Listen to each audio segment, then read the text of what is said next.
எந்த நாடாவது நீதிமன்றம் தீர்ப்பை வைத்து விளையாட நினைத்தால் மோசமான ஒன்றை அந்நாடு சந்திக்கும் என அமெரிக்க அதிபர் ட்ரம்ப் தெரிவித்துள்ளது பரபரப்பை ஏற்படுத்தியுள்ளது. அமெரிக்க அதிபராக இரண்டாவது முறையாக டொனால்டு ட்ரம்ப் பொறுப்பேற்றதில் இருந்து அமெரிக்காவின் ஆதிக்க போக்கு அதிகரித்துக் கொண்டே வருகிறது. வரிகள் மூலம் பிற நாடுகளை அச்சுறுத்துவதில் இருந்து தற்போது ஒருபடி மேலே சென்று மிரட்டவும் ஆரம்பித்திருக்கிறார்.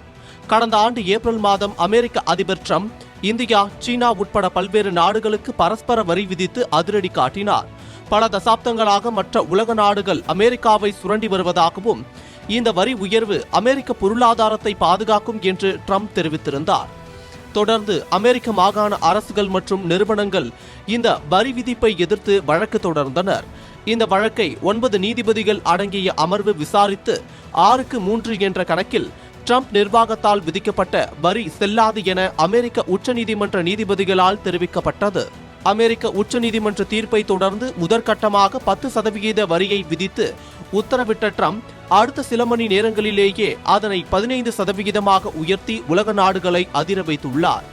1974 ஆண்டு வர்த்தக சட்டத்தின் பிரிவு 122 கீழ் வழங்கப்பட்டுள்ள அதிகாரத்தை பயன்படுத்தி இந்த வரி உயர்வு அமல்படுத்தப்பட்டுள்ளது.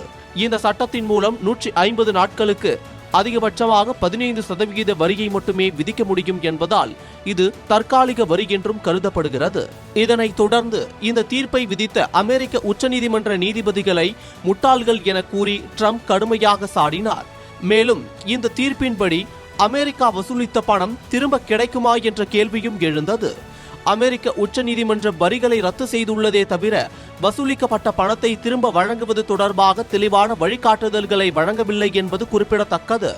இந்த நிலையில் அதிபர் ட்ரம்ப் அமெரிக்காவுடன் வர்த்தகம் மேற்கொள்ளும் நாடுகளுக்கு மிரட்டல் விடுத்துள்ளது பரபரப்பை ஏற்படுத்தியுள்ளது. எந்த ஒரு நாடும் அமெரிக்க உச்சநீதிமன்ற தீர்ப்பை வைத்து விளையாட நினைத்தால் சமீபத்தில் ஒப்புக்கொண்ட வரிகளை விட மிக அதிகமான வரிகளை விதிப்பேன், இது மோசமானது என்று ட்ரம்ப் மிரட்டல் விடுக்கும் வகையில் எச்சரித்துள்ளார்.